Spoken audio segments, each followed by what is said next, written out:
Saindhav victory Venkatesh కెరీర్లో అత్యంత ప్రతిష్టాత్మకంగా 75వ సినిమాగా తెరకెక్కిన చిత్రం. హిట్ సిరీస్ చిత్రాలతో దర్శకుడిగా ప్రత్యేక గుర్తింపు దక్కించుకున్న శైలేష్ పోలను ఈ మూవీకి దర్శకత్వం వహించాడు. యాక్షన్ థ్రిల్లర్గా తెరకెక్కిన ఈ మూవీ ఎన్నో అంచనాల మధ్య ఈ రోజు ప్రేక్షకుల ముందుకు వచ్చింది. మరి సైంధవ్ సక్సెస్ ట్రాక్ ఎక్కిందా లేదా, వెంకీ తన 75వ సినిమాతో ఎలాంటి ఫలితాన్ని అందుకున్నాడు వంటి విషయాలు మీకు తెలియాలంటే ఈ వీడియోని పూర్తిగా చూసేయండి.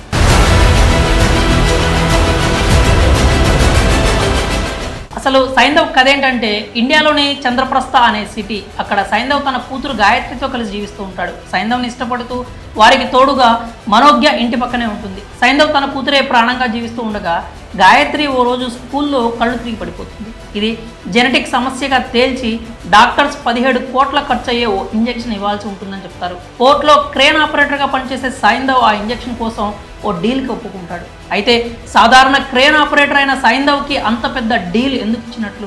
అసలు గతంలో సైంధవ్ ఏం చేసేవాడు? చంద్రప్రస్థలోని కార్టెల్ గ్రూప్ అంతా సైంధవ్ను చూస్తేనే ఎందుకు భయపడుతుంది? చివరికి సైంధవ్ తన పాపని కాపాడుకున్నాడా లేదా అనేదే ఈ చిత్ర కథ. ఇక సినిమా ఎలా ఉందంటే, యాక్షన్ థ్రిల్లర్స్లో హీరోకి ఓ టార్గెట్ ఉండాలి. ఇది బుక్ రూల్ లాంటిది. దాన్ని రీచ్ అవ్వడానికి హీరో ఎన్ని అడ్వెంచర్స్ చేసినా కూడా, ఎన్ని ఫైట్స్ చేసినా, ఆఖరికి ఎంత మందిని చంపినా ప్రేక్షకులు పాజిటివ్గానే రిసీవ్ చేసుకుంటారు.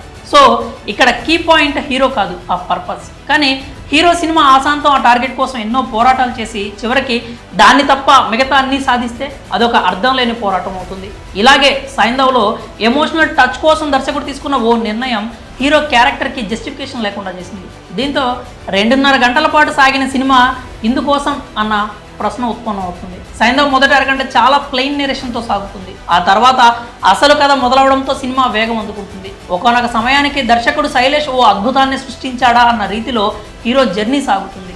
ఇంటర్వెల్ సమయానికి హీరో టార్గెట్ సరిగ్గా ఎస్టాబ్లిష్ చేసి ఓ మంచి యాక్షన్ బ్లాక్తో క్లోజ్ చేయడం కూడా ఆసక్తికరంగా అనిపిస్తుంది. దీంతో అప్పటి వరకు ఓకేగా నడిచిన సైంధవ్ సెకండ్ హాఫ్లో నెక్స్ట్ లెవెల్ టెంపో అందుకుంటుందన్న ఆశ మొదలవుతుంది. కథలో కూడా ఆ స్కోప్ ఉండడంతో ఫస్ట్ హాఫ్ కాస్త ఆశాజనకంగానే ముగిసింది అనే ఫీల్ కలుగుతుంది. సైంధవ్ సెకండ్ హాఫ్ అంతా ఫుల్ ఆఫ్ యాక్షన్తో నింపేసే అవకాశం ఉన్నా కూడా దర్శకుడు ఎమోషన్స్కి పెద్దపీట వేశాడు. ఆ క్రమంలోనే సైంధవ్ మూవీ ఎమోషనల్ డ్యామేజ్ అయిపోయింది. ఏ ఎమోషన్ కోసం అయితే అప్పటి వరకు కథ నడిచిందో దాన్ని కట్ చేసి ఆడిటోరియం మూడ్ పూర్తిగా చెడిపోవడానికి దర్శకుడు కారణమయ్యాడు. తర్వాత ఎమోషనల్ మిస్ అయిన యాక్షన్ సీక్వెన్స్లతో సినిమాని నింపేసి క్లైమాక్స్ ఇంకాస్త భారంగా మార్చేశాడు. ఇన్ని ఫ్లాస్ మధ్య ఒక ఎమోషన్ కూడా సరిగ్గా పండక సైంధవ్ ఓ సాధారణ యావరేజ్ సినిమాగా మిగిలిపోయింది. నటీనటుల పనితీరు విషయానికి వస్తే సైంధవ్ కోసం విక్టరీ వెంకటేష్ చాలానే కష్టపడ్డారు. ముఖ్యంగా యాక్షన్ సీక్వెన్స్లో వెంకీ కనిపించిన ఇంటెన్స్ గూస్ బంప్స్ తెప్పిస్తుంది. ఇక ఎమోషనల్ సీన్స్లో ఈ సీనియర్ హీరో సత్తా ఏంటో ప్రత్యేకంగా చెప్పుకోవాల్సిన అవసరం లేదు. ఇలా వెంకటేష్ ప్రతి విషయంలో తన పాత్రకు పూర్తి న్యాయం చేశారు. ఇక వెంకటేష్ తర్వాత ప్రధానంగా చెప్పుకోవాల్సింది నవాజుద్దీన్ సిద్దికీ గురించి. వికాస్ క్యారెక్టర్లో ఆయన ఒదిగిపోయిన తీరు చూస్తుంటే అందరికీ కూడా ముచ్చటేస్తుంది. ఇక శ్రద్ధా శ్రీనాథ్ కన్నా ఆండ్రియా బాగా మెరిసింది. రుహానీ శర్మ, ఆర్య వంటి నటులు బాగా చేశారు. సాంకేతిక వర్గం పనితీరు విషయానికి వస్తే సైంధవ్ చిత్రానికి పెద్ద asset Santosh Narayan background score. పాటలు జస్ట్ ఓకే అనిపించిన బీజిఎంతో మాత్రం సంతోష్ నారాయణ్ మ్యాజిక్ చేసేసాడు. మణికందన్ సినిమాటోగ్రఫీ జస్ట్ ఓకే అనిపించగా ఎడిటింగ్ విభాగం పూర్తిగా నిరాశపరిచింది. ముఖ్యంగా సెకండ్ స్క్రీన్ ప్లేలో అన్ని లొసుగులు ఉన్నప్పుడు ఆ పోర్షన్ని స్కిప్ చేయడంలో ఎడిటర్ పూర్తిగా విఫలమయ్యాడు. అయితే ఇక్కడ ఎడిటర్ గారికి దర్శకుడి నుండి అందిన స్వేచ్ఛ ఎంత అన్నది కొలమానంలోకి వస్తుంది.